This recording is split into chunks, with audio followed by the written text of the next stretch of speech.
Chapter 32. Now the children of Reuben and the children of Gad had a very great multitude of cattle.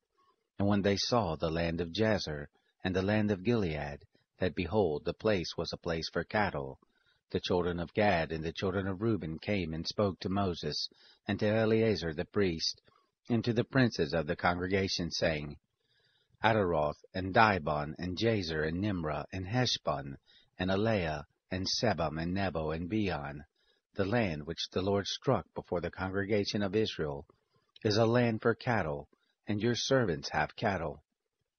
They said, If we have found favor in your sight, let this land be given to your servants for a possession. Don't bring us over the Jordan. Moses said to the children of Gad and to the children of Reuben, Shall your brothers go to the war, and shall you sit here? Why do you discourage the heart of the children of Israel from going over into the land which the Lord has given them? Thus did your fathers, when I sent them from Kadesh Barnea to see the land. For when they went up to the valley of Eshcol, and saw the land, they discouraged the heart of the children of Israel, that they should not go into the land which the Lord had given them. The Lord's anger was kindled in that day, and he swore, saying, Surely none of the men who came up out of Egypt, from 20 years old and upward, shall see the land which I swore to Abraham, to Isaac, and to Jacob, because they have not wholly followed me, save Caleb the son of Jephunneh the Kenizzite, and Joshua the son of Nun, because they have wholly followed the Lord. The Lord's anger was kindled against Israel, and he made them wander back and forth in the wilderness 40 years, until all the generation who had done evil in the sight of the Lord was consumed. Behold, you are risen up in your father's place, an increase of sinful men, to augment yet the fierce anger of the Lord toward Israel. For if you turn away from after him, he will yet again leave them in the wilderness, and you will destroy all this people. They came near to him and said, We will build sheepfolds here for our cattle, and cities for our little ones.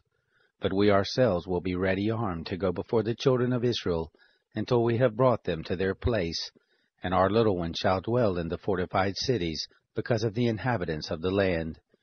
We will not return to our houses, until the children of Israel have inherited every man his inheritance. For we will not inherit with them on the other side of the Jordan and forward, because our inheritance has fallen to us on this side of the Jordan eastward.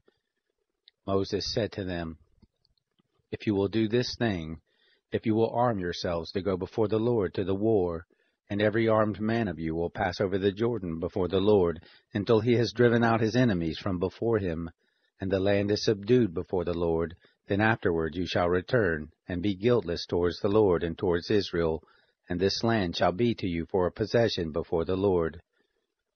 But if you will not do so, behold, you have sinned against the Lord, and be sure your sin will find you out. Build cities for your little ones, and folds for your sheep, and do that which has proceeded out of your mouth. The children of Gad and the children of Reuben spoke to Moses, saying, Your servants will do as my Lord commands. Our little ones, our wives, our flocks, and all our cattle shall be there in the cities of Gilead. But your servants will pass over, every man who is armed for war before the Lord to battle, as my Lord says. So Moses gave charge concerning them to Eleazar the priest, and to Joshua the son of Nun, and to the heads of the fathers' houses of the tribes of the children of Israel. Moses said to them, If the children of Gad and the children of Reuben will pass with you over the Jordan, every man who is armed to battle before the Lord, and the land shall be subdued before you, then you shall give them the land of Gilead for a possession. But if they will not pass over with you armed, they shall have possessions among you in the land of Canaan. The children of Gad and the children of Reuben answered, saying, As the Lord has said to your servants, so we will do. We will pass over armed before the Lord into the land of Canaan, and the possession of our inheritance shall remain with us beyond the Jordan. Moses gave to them, even to the children of Gad and to the children of Reuben, and to the half-tribe of Manasseh the son of Joseph, the kingdom of Sihon, king of the Amorites, and the kingdom of Og, king of Bashan, the land, according to the cities of it with their borders, even the cities of the land round about, The children of Gad built Dibon, and Ataroth, and Aroer, and Atrothshaphan, and Jazer, and Jogbehah, and Beth-nimrah, and Beth-haran, fortified cities, and folds for sheep. The children of Reuben built Heshbon, and Elealeh, and Kiriathaim, and Nebo, and Baal-meon, their names being changed, and Sibnah, and they gave other names to the cities which they built. The children of Machir the son of Manasseh went to Gilead, and took it, and dispossessed the Amorites who were there. Moses gave Gilead to Machir the son of Manasseh, and he lived there. Jair the son of Manasseh went and took its towns, and called them Havoth-Jair. Nobah went and took Kenath and the villages, and called it Nobah, after his own name.